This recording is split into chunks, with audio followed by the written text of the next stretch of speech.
마음과 뜻이 있기를 원하옵고 예수님의 이름으로 기도하옵나이다. 아멘.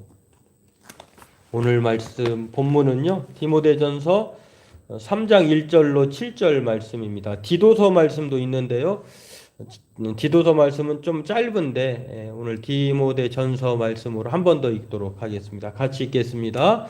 미쁘다 이 말이여 곧 사람이 감독의 직분을 얻으려 함은 선한 일을 사모하는 것이라 함이로다.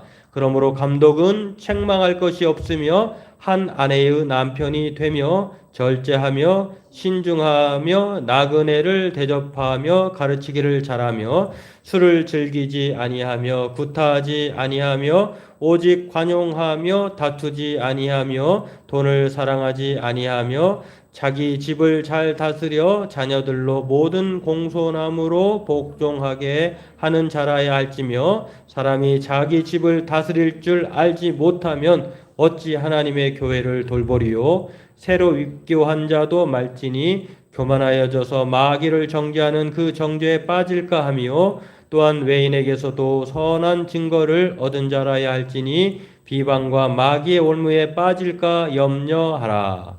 아멘. 오늘은 이 교회를 아는 지식 장로직 이 책 페이지로는요, 오늘은 126페이지부터입니다. 그리고 오늘 두 번째 시간까지 하면 장로직에 대해서 160페이지까지 마치게 되겠는데요. 그런 다음에 집사직, 그 다음에 권사직까지 각각 2시간씩 걸쳐서 살펴보려고 합니다. 오늘은 장로직인데요. 지난주에는 이제 고난주간이어가지고 우리가 한 주를 쉬었는데 넘어갔는데요. 이어서 우리가 기억해 보면 더듬어 보면은 이 장로직이라고 하는 것은 교회의 교인은 과 더불어서 교인의 구분도 있었잖아요. 교인은 뭐 네 종류의 교인들이 있는데 이제 이렇게 교인의 구분에서도 입교하고자 원하는 사람, 신앙생활 하기를 원하는 사람, 뭐 그렇게 해서 원입교인이고 입교인은 이제 이거 네 이렇게 되어 있고 입교인은 또 원입교인이 되어서 이제 새롭게 신앙생활을 이제 나이가 되거나 이제 자격이 되어서 시작하는 사람들을 가르쳐서 말을 하는 것이고요. 여기 또 입교인이 아니라 학습교인인데 이게 잘못됐네요. 또 뭐 그다음에 원입교인이 있고 그다음에 학습교인이 있고 그다음에 유아세례 교인이 있고 그리고 입교인이 있습니다.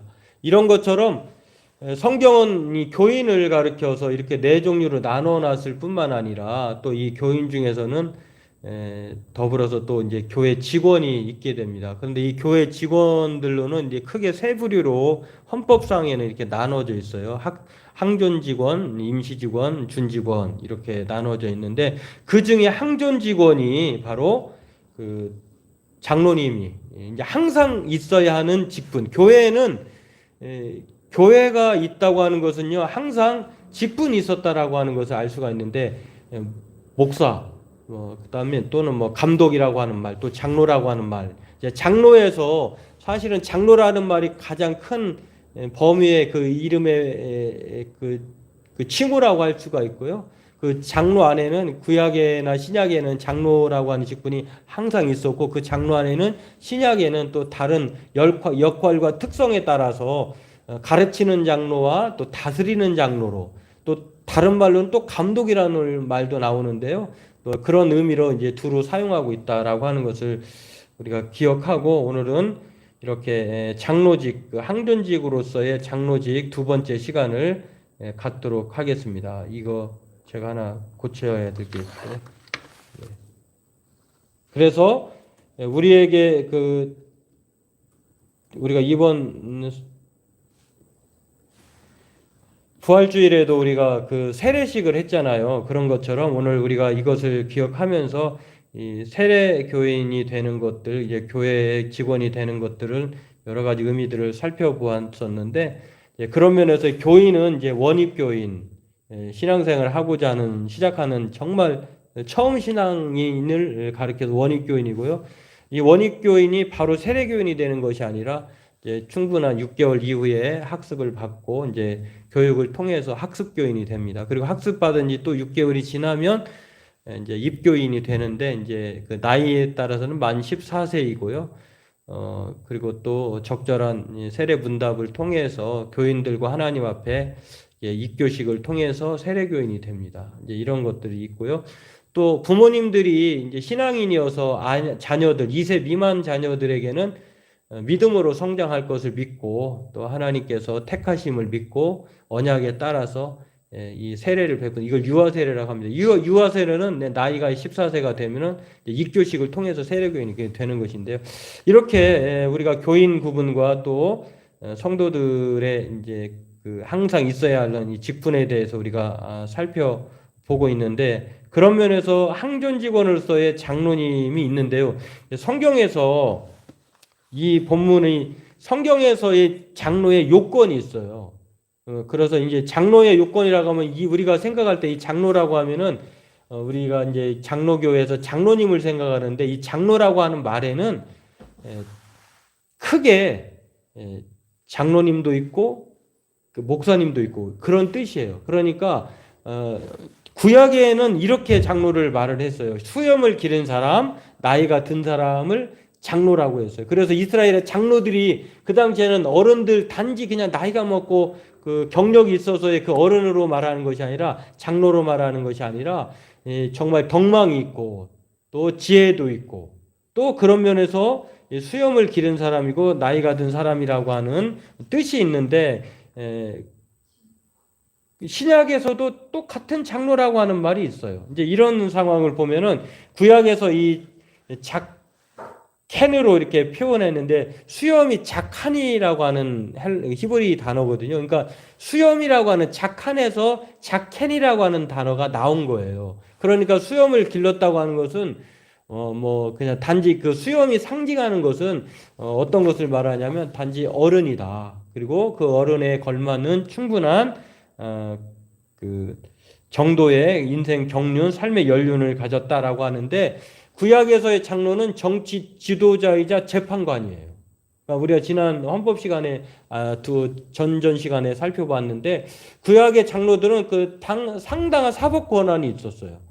그들이 지도할 뿐만 아니라 재판권을 가져서 사형 선고까지 할 수 있었다고 하는 것인데 이제 신약에서는 어떤 말로 이렇게 표현되냐면은 이 신약에서는 프로스비테로스라고 하는 말이 장로라고 하는 뜻인데요. 이 장로라고 하는 단어가 다르게 또 다른 뜻 단어로 또 이렇게 포용해서 사용되고 있는 것을 보는데 감독이라고 하는 말, 이제 감독이라고 하는 말은 이제 디모데전서 우리가 읽었던 본문에도 나오잖아요. 감독이라고 하는 말이 나오고 또 디도서에서는 이 두 가지 단어가 나와요. 장로도 나오고 이제 목사도 감독도 나오고 장로도 나오고 이렇게 나오는데 우리가 이제 그 생각할 때에 원래는 장로라고 하는 말이 구약과 신약에 다 있었는데 구약에서는 정치 지도자이면서 재판권을 가졌고 또 신약에서는 원래 이 단어는요 사실은 이제 그 신약에 와서는 이제 두 가지 단어로 이 장로라는 단어가 나타나는데 감독과 목사로 나타난다. 감독은 관찰자 뭐 이런 뜻이잖아요. 근데 이게 사실은 이방 사람들, 그러니까 로마 시대의 사람들이 사용했던 그 단어를 차용한 거예요. 그런 면에서 뭘 감독하느냐? 영적 상태를 감독한다. 이런 뜻으로 감독이라고도 하고 또 다른 말로도 목사라고도 한다라고 하는 거예요. 목사라고 하는 말은 에베소 4장에도 나옵니다. 그리고 오늘 우리가 읽진 않았습니다만 성경에 나오는 장로의 요건을 말할 때 디도서에서도 1장 5절에서 9절까지 나오는 7절에도 나와요. 이제 이것을 우리가 기억하면서 이 장로라고 하는 말이 크게 그러니까 이렇게 생각하시면 되실 것 같아요. 목사님을 비롯해서 모든 성도들은 다 하나님 앞에서 성도예요, 성도. 근데 이제 성경을 보면 목회 서신이 있고 일반 서신이 있잖아요. 그러니까 목회자 성도, 일반 성도 이렇게 생각하시면 맞아요. 그러니까 이 직분은 서열화도 아니고 계급화도 아니에요. 기능적이고 역할에 따라 특성에 따라서 이것을 나누는 것뿐이지 하나님 앞에서는 다 서열이 없다는 것입니다. 동등하다 이렇게 우리가 이해하시면 되겠고요. 그 다음에 장로의 자격이 있는데 성경에서 장로의 자격에 대해서 우리가 읽은 본문 디모데전서 3장 1절에서 7절과 디도서 1장 5절에서 9절인데 여기서도 나올 때 이제 뭐 감독 그다음에 장로 이렇게 나올 때 우리가 어떻게 생각하냐면 원래는 크게 장로님인데 거기에는 다스리는 장로가 있고 가르치는 장로가 있는데 다스리는 장로는 물론 이제 그렇게 나눠놨다 그것만 하는 건 아니에요. 그러나 주 사역이 다스리는 장로 사역은 바로 우리가 선출해서 이제 안수 집사님에서 장로님을 뽑을 때 그럴 때 장로님으로서의 다스리는 장로님이에요. 그리고 말씀의 사역자 가르치는 사람을 가르쳐서 이제 목사 이렇게 가르치는 장로 이렇게 우리가 이해하시면 되겠습니다. 그런 면에서 이 장로의 자격 15가지가 나와 있는데요.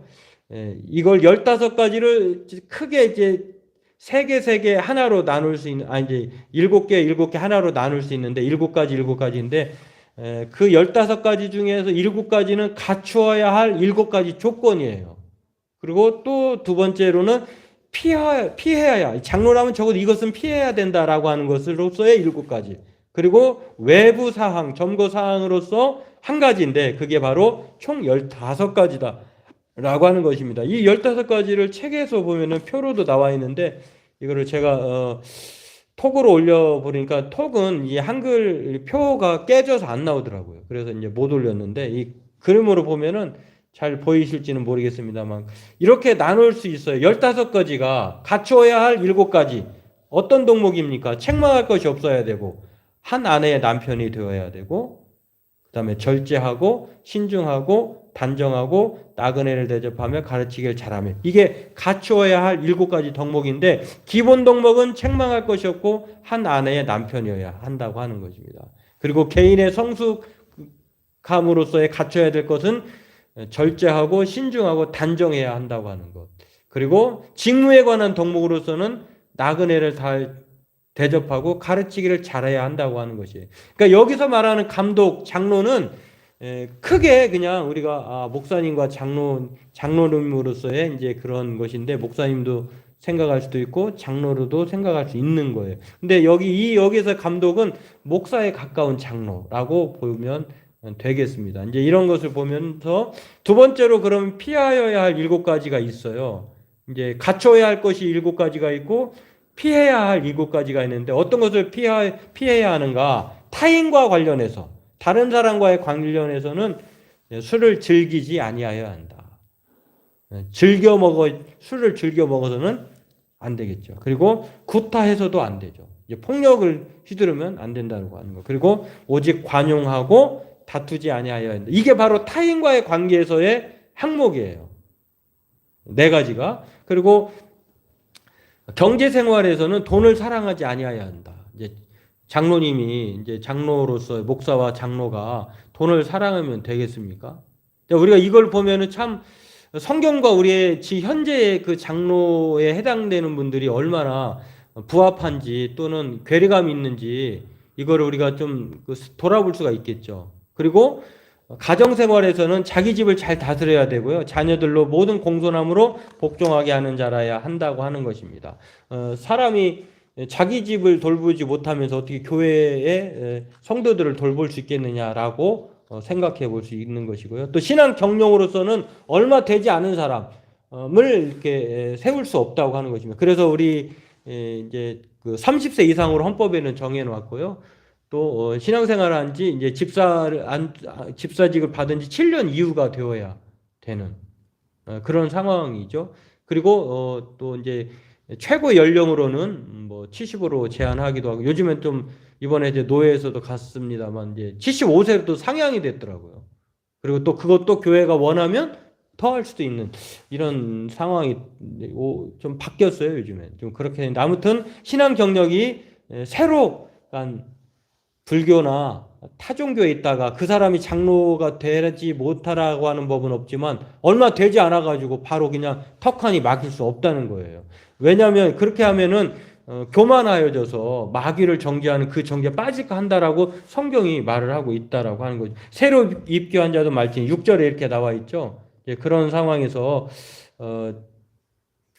이렇게 되기 때문에 장로는 바로 그런 상황에서 빨리 그 빠른 짧은 기간 내에 그분을 장로로 세워서는 안 된다라고 하는 것입니다. 그리고 필요한 마지막 하나가 있는데요. 이제는 자기가 갖춰야 될 건 갖췄고 피해야 할 것은 피했다고 봐요. 일곱 가지가 있는데 그 하나가 있는데요. 그 하나는 대단히 한 가지지만 대단히 중요해. 그건 무엇이냐면 외부인에게도 외부 사람들에게도 선한 증거를 얻은 자라야 한다는 거예요. 이제 밖에서는 엄청나게 정말 평판이 안 좋아요.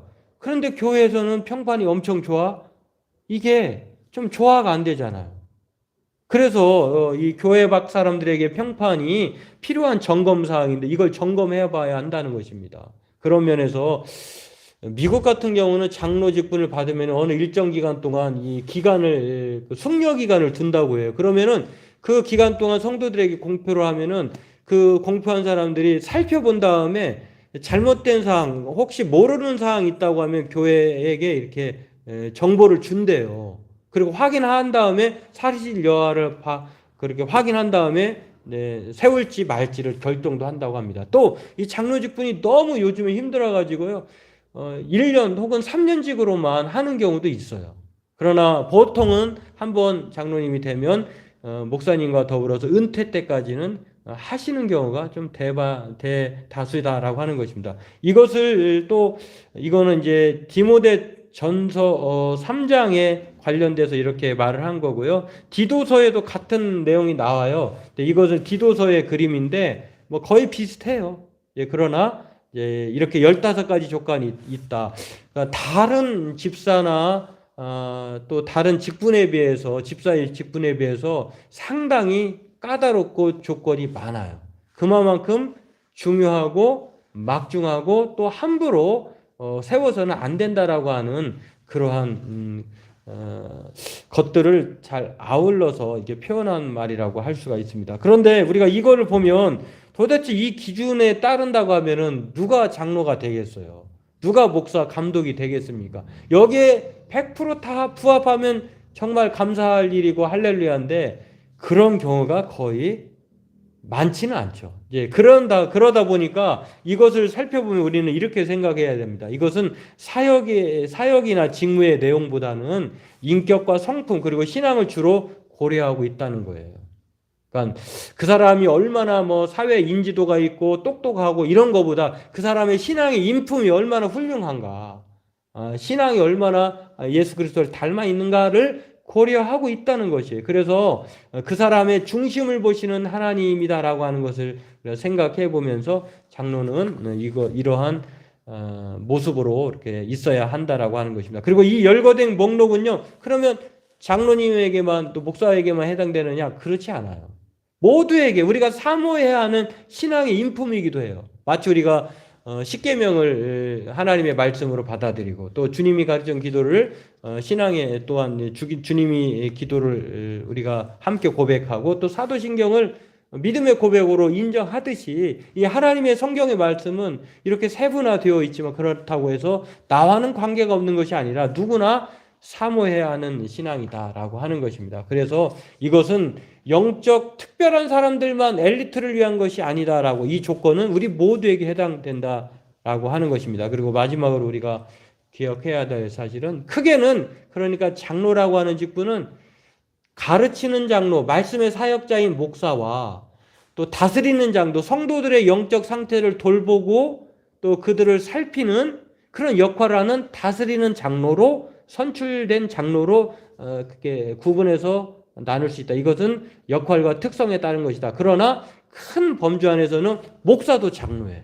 그런 면에서 가르치는 장로, 다스리는 장로 이렇게 우리가 표현할 수가 있고요. 그렇다고 하면은 장로의 사역은 무엇일까요? 여기 보면은 우리가 읽었던 15가지 조건만 말했습니다만 두루두루 이렇게 살펴보면은 장로의 사역은 다스림의 사역에 초점이 있다는 것입니다.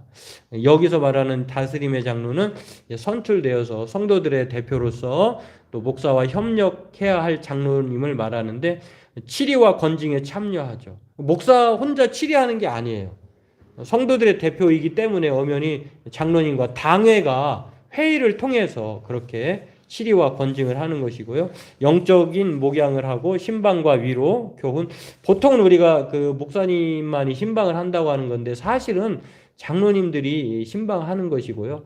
또 그렇다고 해서 목사는 안 하냐? 그렇지 않아요. 목사도 장로에 속하기 때문에 함께 신방을 하는 거죠. 그리고 위로하고 교훈하고 권면하고 양육에 힘쓰고 기도해주고 또 전도하며 목사와의 협력 등을 하는 것이 장로의 사역이다라고 하는 것입니다. 그런 면에서 오늘 저와 여러분들은 이것을 기억하고요. 여러분 혹시 여러분 가운데 이제 눈썰미가 있거나 좀 관심 있는 분들은 아시겠지만 장로 교회만이 이제 대한예수교 장로회라고 하는 장로라고 하는 이름은 직분명이 교파명이 된 교파는 장로교밖에 없어요. 그렇죠. 마치 야곱의 12 아들 중에서 그렇게 이스라엘이라고 하는 야곱이 이스라엘이 되는 것처럼 개인 이름이 나라 이름이 된 것처럼 오늘 이 교파명이 그러니까 직분명이 교파명이 된 경우는 장로교밖에 없어요. 왜냐하면은 유일한데요. 목사교회, 감독교회라는 말을 들어봤나요? 목사직도 항변직이잖아요. 근데 목사교회라는 말이 없잖아요. 그 다음에 감독교회도 없고, 그리고 집사교회, 권사교회도 없어요. 근데 장로교회는 있잖아요. 그만큼 이 장로교회가 이 장로라고 하는 직분을 중요시하기 때문에 그래요. 근데 그러면 장로가 도대체 뭐길래 이러한 그 직분명을 교파명으로까지 쓰느냐라고 하는 것을 생각해 보면요. 단순히 교인의 대표 그리고 뭐 가장 높은 자리 성도로서 가장 올라갈 수 있는 그런 높은 자리 그런 개념 터줏대감 이런 개념이 아니라 이 장로라고 하는 것은요 목사를 포함한 장로들이 치리회를 구성해서 교회를 다스리기 때문에 장로회라고 하는 거예요.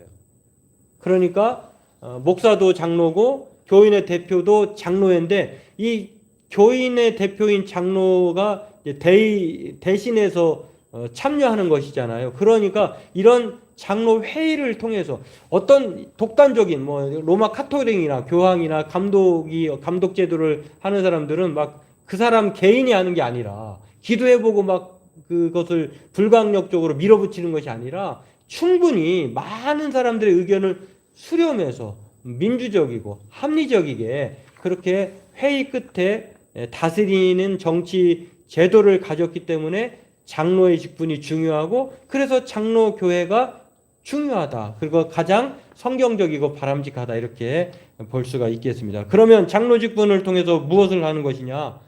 목사든 장로든요. 하나님의 예수 그리스도의 몸된 교회를 돌보고 섬기는 것이에요.